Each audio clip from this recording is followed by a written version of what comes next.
Si on s'intéresse au Daily Scrum, donc cette réunion qui a lieu tous les jours, comme son nom l'indique, regardons sur notre framework Scrum, le Daily Scrum.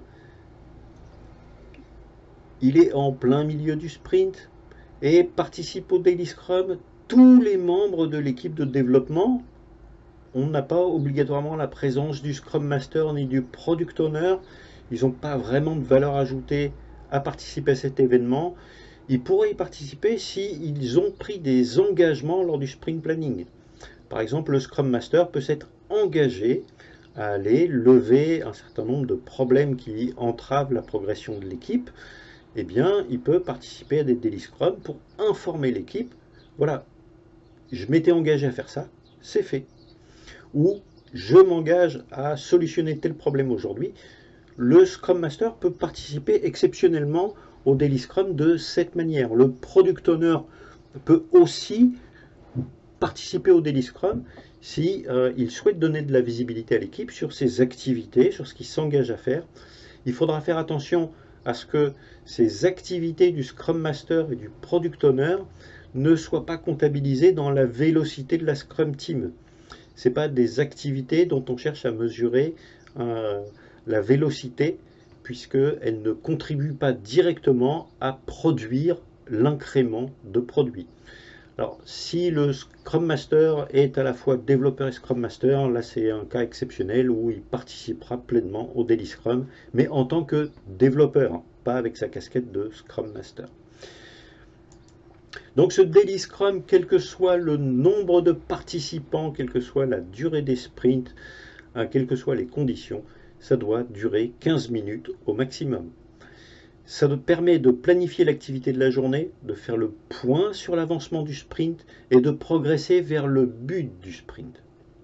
Ça, c'est vraiment la déclaration du guide Scrum. C'est les objectifs du Daily Scrum qui sont transcrits ici.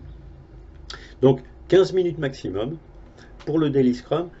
Et il appartient au Scrum Master d'enseigner à l'équipe comment est-ce qu'on réussit, si on est très nombreux, à faire le Daily Scrum en 15 minutes, sans se marcher les uns sur les autres.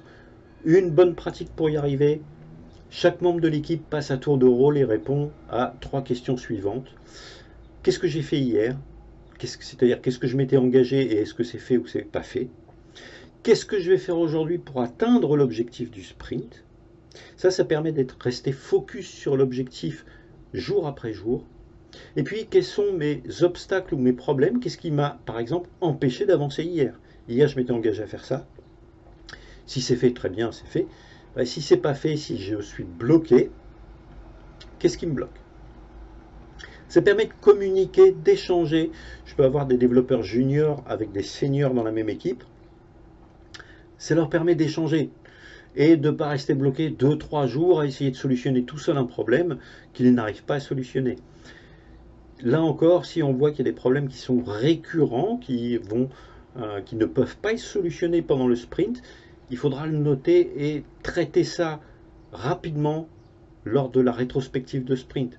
Mais tout ce qui peut être réglé pendant le sprint, ce n'est pas la peine de l'aborder pendant la rétrospective. On le règle et on passe à autre chose. Donc, voici un exemple d'un Scrum Board. Donc le Scrum Board, ici, chaque membre de l'équipe s'engage sur la tâche qu'il va réaliser aujourd'hui afin d'atteindre l'objectif du sprint. C'est-à-dire que chaque membre, l'un après l'autre, va aller dans le backlog de sprint, prendre une tâche et la mettre dans la case de son nom. Je m'engage à faire ça aujourd'hui. Deuxième question, qu'est-ce que j'ai fait hier? Eh bien, si ce que je m'étais engagé à faire hier, c'est bel et bien fait, je prends mon post-it, je le mets dans la case « Fait ».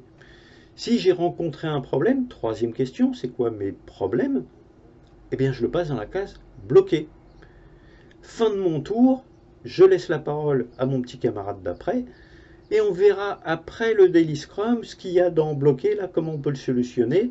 On peut se réunir à 2, 3, 4 développeurs, on peut réunir toute l'équipe si c'est nécessaire, mais ça permet d'avancer et de voir un petit peu comment est-ce que on peut solutionner ces problèmes qui empêchent l'équipe d'avancer. Voilà, c'est tout pour ce Daily Scrum, pour comprendre en tout cas les grandes lignes du Daily Scrum.